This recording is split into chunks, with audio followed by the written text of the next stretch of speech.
A gaivina preta é, em Portugal, tipicamente uma migradora de passagem, ou seja, não inverna nem nidifica, mas aparece cá todos os anos nas suas migrações. E este é o tema para a nossa conversa de hoje.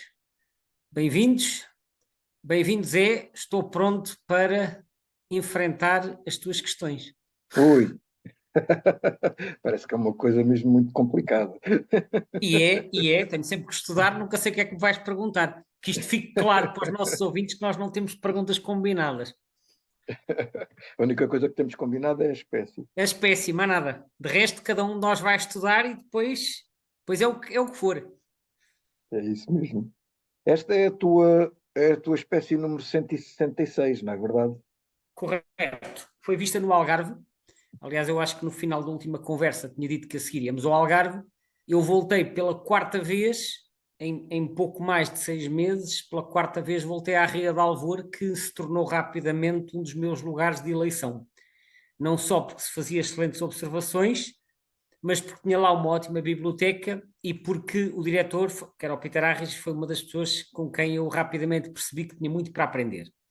E então, em abril de 89, lá vou eu novamente para a Ria de Alvor, para as instalações da Associação Arrocha, ali perto da Mostelheira Grande, e neste dia, mais precisamente, então, 8 de abril de 1989,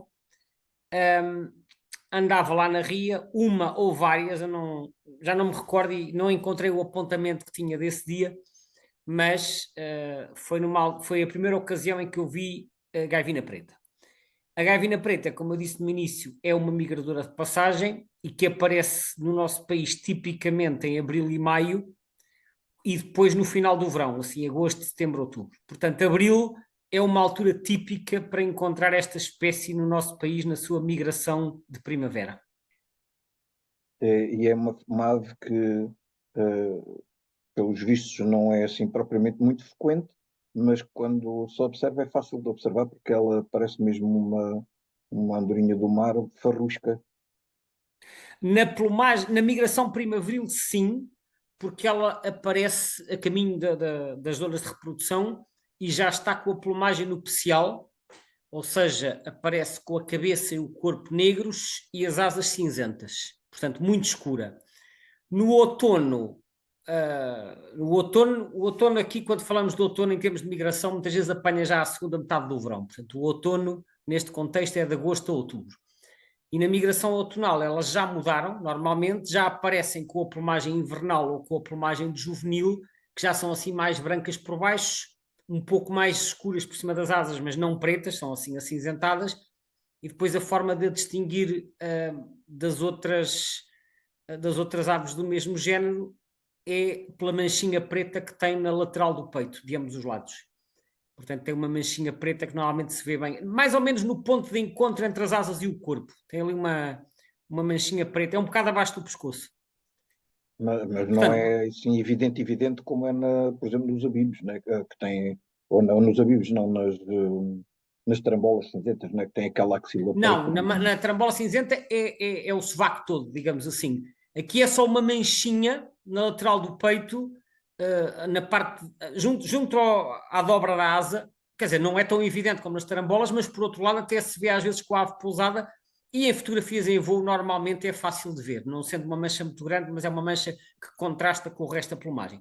Agora, o que estavas a dizer não é muito frequente, mas também não é rara. E em certos anos, quando estão ventos de leste, elas estão a migrar para norte através de Espanha, quando estão ventos de leste elas são empurradas para cá e, portanto, de vez em quando, sobretudo no final de abril ou no início de maio, aparecem uns bandos que podem ter umas largas dezenas e pontualmente algumas centenas.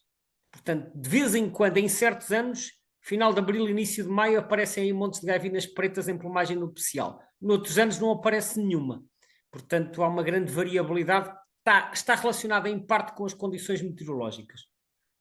Mas elas migram ao longo da costa ou como é que a coisa funciona? Em parte sim, e aparecem muito nos nossos estuários e às vezes até em mar aberto. E elas depois vão se alimentar nos estuários e nas lagoas costeiras, mas às vezes também migram pelo interior. E não é inédito no nosso país haver concentrações, enfim, de alguns bandos consideráveis no interior. Por exemplo, uma das observações que está publicada, já de 1990, portanto já foi há mais de 30 anos, mas que é uma das concentrações mais notáveis, foi no dia 4 de maio de 1990, portanto cá está, início de maio, que é uma altura típica de passagem desta espécie, na barragem de Santa Maria de Aguiar, que é em Figueira de Castelo Rodrigo, distrito da Guarda, um bando de 70 indivíduos, portanto 70 gaivinas pretas, claramente um bando que ia migrar pelo interior e que parou ali na Albufeira para se alimentar. Eu já vi bandos no interior, não desta dimensão, nunca vi tantas juntas, mas já vi 4 ou 5, por exemplo, em Albufeiras do Alentejo. De vez em quando aparecem algumas pelo interior, mas como disse, os números variam imenso de uns anos para os outros. E em 1990 eu recordo-me que foi um ano em que passaram muitas porque tiveram ventos de leste e apareceram por todo o lado no final de abril e início de maio. Mais para norte, nada. Mais para norte de quê? Não percebi a questão. É mais para norte no nosso país. Aparecem na migração também. Ok. Portanto, Na migração de primavera e de outono, mas como disse, okay. varia muito com as condições do tempo. Agora, nós também, para percebermos um bocadinho os movimentos desta espécie, convém se calhar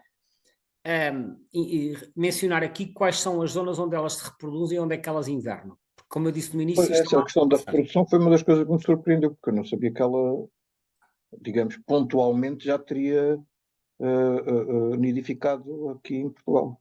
Em Portugal, que se saiba, só há um registro de nidificação confirmada, que foi na Ria Formosa, perto de Olhão. Um casal terá nidificado numas salinas em 1995 e criou 2 juvenis com sucesso. Mas isto é uma situação perfeitamente pontual. E depois há o caso de Espanha, que eu já vou falar a seguir. Mas a principal área de reprodução desta gaivina é no leste da Europa. No leste, mas mesmo para o leste. Só para dar uma noção, a população europeia estima-se que esteja ali entre os 110 e os 180 mil casais, e mais de 2/3 estão na Rússia. Portanto, isto é uma ave do leste, e a seguir à Rússia, o país com mais casais é a Bielorrússia. Portanto, na Rússia há mais de 100 mil casais e na Bielorrússia entre 6 e 20 mil. E outros países assim, com vários milhares é a Polónia, a Lituânia e a Estónia. Portanto, é uma ave do leste. Depois, nos países da Europa chamada ocidental, há também gaivinas pretas, mas a população já não é da ordem dos milhares, é da ordem das centenas ou das dezenas em cada país. Mas depois vai invernar ao longo da costa da costa oeste africana. Faz uma migração engraçada. Do Senegal para baixo, ou seja, costa do Senegal, da Guiné, depois toda a costa ali do Ghana, Nigéria, chamado Golfo da Guiné, e por aí abaixo até a África do Sul. Portanto, é a principal zona de invernada. E, portanto, elas vêm do leste da Europa, principalmente, migram para sudoeste, atravessarão o Mediterrâneo, passam o Estreito, atravessam Espanha e, em certos anos, dependendo do estado do tempo, aparecem mais ou menos em Portugal durante a migração. E depois vão descendo pela costa africana. Portanto, eu penso que é mais ou menos essa a rota. Um parênteses para referir que há outra subespécie que nidifica no continente americano, que nidifica nos Estados Unidos e no Canadá, e essas vão invernar à América Central e do Sul. Portanto, são duas populações que mais ou menos estão separadas uma da outra, apesar de serem ambas migradoras. Constou-me que algumas autoridades até as consideram como espécies diferentes. Não, sim, exatamente. Ou seja, isto quando há duas subespécies, aliás, elas inicialmente até foram descritas como espécies diferentes, mas isto, enfim, estas questões taxonómicas, isto está em constante evolução, portanto, eu quase que arrisco dizer que não vale a pena tomarmos nada como definitivo nesta questão da classificação, porque isto já sabemos que na próxima revisão pode tudo mudar. Mas pronto, voltando aqui à nossa população europeia, portanto, elas migram para o sudoeste, pela Europa, e vão invernar à costa oeste africana. Agora, já nidificaram cá, mas só há um caso confirmado. Há outros livros que referem que teriam nidificado na década de 80, mas isso não está documentado, portanto não se sabe exatamente onde é que foi. E depois há o caso de Espanha. O caso de Espanha é bastante interessante porque a espécie... É um caso dramático, não é? O de Espanha. Como? É dramático o caso de Espanha. É dramático porque esta espécie, há 100 anos, era bastante comum em Espanha como nidificante.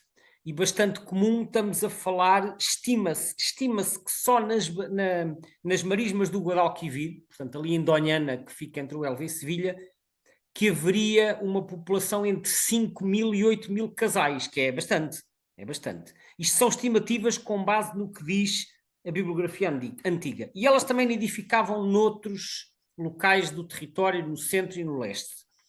E, entretanto, o que aconteceu? Ao longo do século XX, a população das gaivinas pretas em Espanha diminuiu de forma vertiginosa e atualmente praticamente não há. Elas ainda vão nidificando esporadicamente aqui e ali, mas não é todos os anos e é em números muito reduzidos. Tanto que a estimativa mais recente do Livro Vermelho Europeu dá para a Espanha uma população entre 0 e 40 casais. Ora, quando temos um intervalo que começa em 0, normalmente isso significa que não há reprodução todos os anos. E aparentemente com uma grande variabilidade, não é o que consta? Sim. Varia porque, repara, elas nidificam em águas pouco profundas, como sejam lagoas e paúis, precisam de águas pouco profundas porque elas constroem aqueles ninhos flutuantes, né, que agarram à vegetação aquática. Se não houver água, se tiver anos secos, não nidifica nenhuma porque não há condições. Portanto, esta é daquelas espécies que... E eu tenho ideia que li em alguns que elas precisam mesmo de água já a entrar para dentro do verão. Sim, por isso é que eu digo, em anos muito secos, as lagoas não oferecem condições para ter ali estas aves a nidificar durante 2 ou 3 meses. E por isso é que a população, o limite inferior é 0. Portanto, quando temos 0 a qualquer coisa, significa que a população pode não haver população reprodutora todos os anos. 0 a 40, portanto 40, o que isto significa é que será 40 nos melhores anos, porque nos piores anos não haverá nenhumas. Há um livro que é The Birds of the Iberian Peninsula, do Eduardo Arruana e do Ernesto Garcia, e que, embora eles falem da tal possível população de 5.000 a 8.000 casais no passado, isto seria na década de 1950. Os números mais recentes são, para a década de 80 já só andaria nos 150 casais, e que depois do ano 2000 praticamente já andava abaixo dos tais 40. E que em anos muito recentes as nidificações são esporádicas e não são sequer todos os anos. Portanto, nem se percebe muito bem porque é que diminuíram tanto, e neste momento no Livro Vermelho Espanhol o estatuto de ameaça é CR, que é criticamente em perigo. Porquê? Porque a população nidificante está mesmo em vias de desaparecer. Em Portugal nem tem estatuto porque elas não são reprodutoras regulares e o livro, a nossa lista vermelha não classifica espécies que só ocorrem em passagem. Portanto, classifica as que nidificam e classifica aquelas que invernam regularmente. Mas Em compensação, realmente o livro vermelho espanhol está extremamente elaborado e muito completo. Sim, E mas eles referem aqui, de facto, uma série de ameaças. Eu achei curioso, ao consultar aqui as ameaças, que uma das ameaças que eles consideram para a espécie é inação das administrações públicas. eles referem isso em várias espécies. Pois Ou é, que seja, esta espécie está criticamente em perigo e não há nenhum programa associado à conservação da espécie em Espanha, não é? não, porque como eu já tenho referido várias vezes para Portugal, e infelizmente acho que isto também se aplica à Espanha, embora eu não conheça tanto em detalhe os projetos de conservação em Espanha, mas a sensação que eu tenho é que hoje em dia a maioria dos projetos financiados para a conservação de aves selvagens têm a ver ou com rapinas, ou com aves estepárias, ou com aves marinhas, basicamente. Penso que em Espanha não andará muito longe disto, embora, como disse, não conheço todos os programas. O que significa que o resto das aquáticas, assim como os passariformes, não são alvo de nenhum programas e, portanto, estão muito mais vulneráveis a a fatores que ameacem a sua conservação. Esta espécie, sendo dependente das zonas úmidas, obviamente que dependerá do estado dessas zonas úmidas. Além disso, no caso de Doñana, que era onde estava a maioria da população reprodutora, como possivelmente sabes que eu já referi isto a propósito de outras espécies, o Parque Nacional de Doñana tem-se degradado de uma forma assustadora nos últimos 30 anos. E a qualidade das águas e a extensão das águas disponíveis para as aves reprodutoras tem vindo a ser cada vez menor. E, portanto, estas espécies, como é o caso da gaivina preta, que dependem assim de zonas lagunares e de marismas, deixam de ter condições para se reproduzir. Portanto, eu julgo, embora não conheça a situação em Espanha com todo o detalhe, eu julgo que a degradação do Parque Nacional de Doñana terá dado um forte contributo para a regressão desta espécie. Aquilo que eles dizem no livro vermelho da inação das administrações públicas, eu acho que eles dizem isto porque, repara, no livro vermelho anterior, que tinha sido feito em 2004, em Espanha, esta espécie já estava classificada como estando em perigo. Porquê? Exato. Porque já havia uma redução que vinha desde os anos 50. Portanto, não é novidade quando sai este novo livro em 2021, não é novidade que a espécie está numa situação complicada, porque eles já tinham alertado para isso. Agora, se eles alertaram em 2004 e se não há nenhum programa específico para a proteção da espécie, que é aquilo que eles se queixam, obviamente que aí eles podem dizer com toda a propriedade que há uma inação das administrações públicas. Porquê? Porque a espécie já estava em perigo há 20 anos atrás. É uma queda de 90% em 30 anos, que é o que eles referem no livro vermelho, não é nada de É muito. é uma coisa Obviamente que sim, portanto é mais um caso de uma espécie em que se sabe, porque repara, uma situação é quando uma espécie diminuiu numa fase em que não havia acompanhamento e nós não tínhamos informação. E aí podemos dizer, olha, na altura não se sabia, hoje tentamos fazer o melhor possível. Isso é uma situação, e também temos casos desses em Portugal. Uma situação muito diferente é quando já há informação, e em Espanha já há informação assim, minimamente detalhada há 3 ou 4 décadas, é quando há informação e mesmo havendo informação, nada é feito para contrariar isso. E aí já não é uma questão meramente de falta de informação, já é uma questão política, porque depois, obviamente, que a aplicação de programas de conservação também passa, não passa só, mas também passa pelo poder político que tem na mão a capacidade de decidir onde é que se aplicam os recursos, como nós sabemos. Portanto, esta espécie diminuiu muito. É verdade que continuam a aparecer muitas por cá, mas como eu referi, são sobretudo migradoras de passagem. Aliás, há bastantes dados sobre as recapturas que já houve vindas de outros países europeus. Portanto, há vários casos de aves anilhadas noutros países. Por exemplo, há recapturas feitas em Itália. Essas de Itália. Itália não tem muitas a reproduzir-se, podiam ser aves em passagem vindas do leste. Há recapturas da Holanda, da Polónia, da República Checa, da Rússia e em Portugal também, portanto, aqueles eram ibéricos, e em Portugal há, sim, também em Portugal, também da Polónia e da Holanda, e houve pelo menos uma da Rússia que foi recapturada em Badajoz, portanto, muito perto da nossa fronteira. E como eu disse há pouco, a Rússia tem a maior população europeia, e eu penso, tendo em conta as rotas de migração, que muitas das gaivinas pretas que passam por cá em migração possam ser originárias desse país. Exato. Gonçalo, uma questão também sobre as nossas ilhas. Há uns registros pontuais também da presença desta espécie na Madeira e Açores. Exato. Há, e no caso dos Açores pelo menos, posso dizer-te que há um ou mais registros da subespécie americana, que é a surinamensis.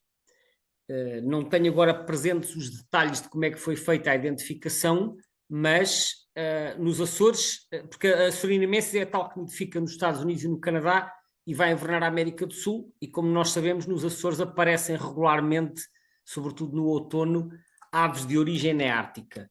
Portanto, as poucas que já apareceram nos Açores, ou pelo menos algumas delas, serão então dessa subespécie. Isto para os Açores. No caso da Madeira, a Madeira está muito mais perto da nossa costa, portanto, eu imagino, como elas até migram ao longo da costa africana e há registros nas Canárias e tudo, devem ser da subespécie europeia. Eu, por acaso, estou a ver no eBird e no eBird não aparece nenhum registro de gaivina preta na Madeira, mas há outros registros publicados que não estão no eBird, portanto eu não os fui verificar antes desta conversa, confesso, mas tendo em conta a proximidade, não me surpreenderia que elas, sobretudo, sei lá, estando ventos de leste, possam aparecer na Madeira de vez em quando, apesar de não estar no eBird, mas há montes de registros que estão publicados noutros sítios. Olha, vamos aqui, se calhar, à última conversa, porque isto agora, que é o tema da taxonomia. Esta espécie também sofreu aqui umas evoluções taxonómicas. Verdade, é o costume, aliás, porque hoje em dia, como sabes, poucas são as espécies que retêm o seu nome original, porque originalmente havia menos géneros. Bom, a gaivina preta é uma das espécies que foi descrita originalmente pelo Linneu. Portanto, elas ocorrem no norte da Europa, ali no Báltico, etc. O Linneu era da Suécia,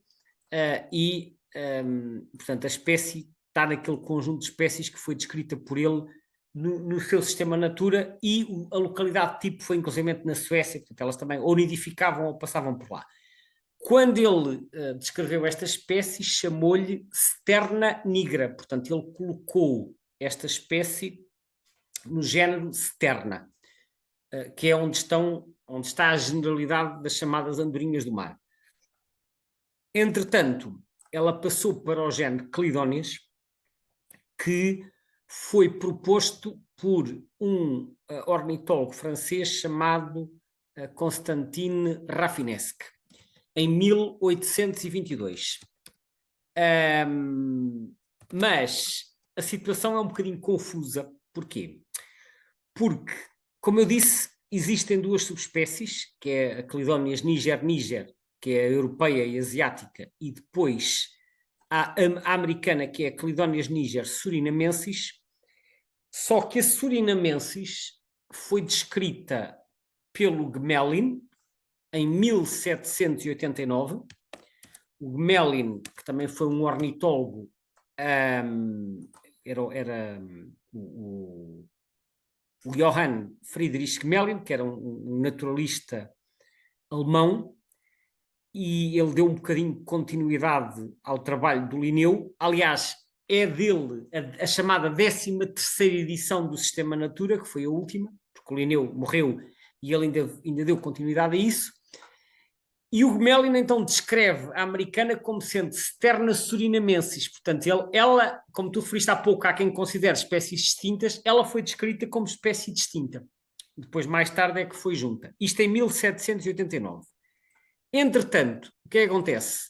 O Rafinesque, em 1822, descreve essa mesma espécie, portanto a americana, a surinamensis, mas ele se calhar não sabia que o Gmelin já a tinha descrito, e ele descreve-a como Sterna melanopes. Melanopes, ele dá-lhe um nome diferente. E depois, a seguir, ele propõe o gene Clidóneas. E propõe o gene Clidóneas para essa mesma espécie. Só que essa mesma espécie não podia ficar com o nome Melanopes, porque já tinha sido descrita previamente pelo Gmelin como surinamensis, e como há a famosa regra da prioridade que estabelece que o nome que fica é aquele que foi descrito em primeiro lugar, ficou a surinamensis. Só que ele propôs o gene Clidóneas para essa espécie, e o gene Clidóneas acabou por ser aproveitado, porque foi a primeira proposta de um gene diferente para esta ave. Portanto, aproveitou-se uma proposta do Rafinesque para uma espécie que tinha sido descrita pelo Gmelin, e esse gene depois foi aproveitado para várias espécies do grupo, como sendo a Clidóneas híbrida e a Clidóneas leucoptera. Resumindo, hoje temos a Clidóneas niger, que tem duas subespécies, portanto a niger-niger na Europa e a niger surinamensis na América, e depois temos mais duas Clidóneas. Nota que o Linneu propôs Sterna nigra, e quando ela passa para Clidóneas, passa para Clidóneas niger, ou seja, passa do feminino para masculino. Pois há uma ligeira diferença. Já tinha Isto tem a ver reparado com nisso. regras gramaticais do latim, porque os nomes em latim também são variáveis em género e, tal como em português, depois tem que haver concordância em número e em género. E, portanto, tal como nós temos negro, negra, aqui também há nigra e níger. E, portanto, a alteração da terminação tem a ver apenas com a mudança de género, porque Stern é feminino e Clidónia, julgo eu, é masculino. Portanto, penso que será esta a regra. Embora depois há aqui sempre umas nuances no latim que a gente não percebe muito bem, porque, por exemplo, a gaivina dos paúis é Clidónias híbrida. Eu já vi no passado descrita como Clidónias híbridos e agora o nome correto é Clidónias híbrida. Mas isto, as declinações no latim têm uma série de nuances que faz com que nem sempre seja óbvio, porque nem todas as palavras variam da mesma maneira em termos de terminações. Portanto, sei que há pessoas que estudam essa parte e que depois afinam os nomes quando há ali erros do latim. De qualquer forma, neste caso, mudou de Sterna nigra para Clidónias níger, que é o nome que prevalece atualmente. Gonçalo, obrigado. Vamos encerrar a conversa por aqui, despedir dos nossos ouvintes. Até à próxima. Não sei se tens aí mais alguma informação de última hora para colocar aqui, mas... Obrigado, Zé. Obrigado a todos. Acho que não há assim mais nada de muito relevante para dizer. Acho que abordámos os aspectos essenciais. Posso deixar apenas como sugestão e até porque esta conversa vai para o ar em março, aproxima-se a primavera, no final de abril e no início de maio, são tipicamente as 2 melhores semanas do ano para ver gaivinas pretas em plumagem nupcial em Portugal. Portanto, se houver ventos de leste nesse período, ali entre 20 de abril e 10 de maio, é uma boa ocasião para ir aos nossos estuários ou às nossas lagoas costeiras para ver se há gaivinas pretas a passar. Deixo esta sugestão antes de Toca a terminarmos. limpar as lentes dos telescópios e das máquinas fotográficas. Exato, exato. Obrigado a todos. Até breve.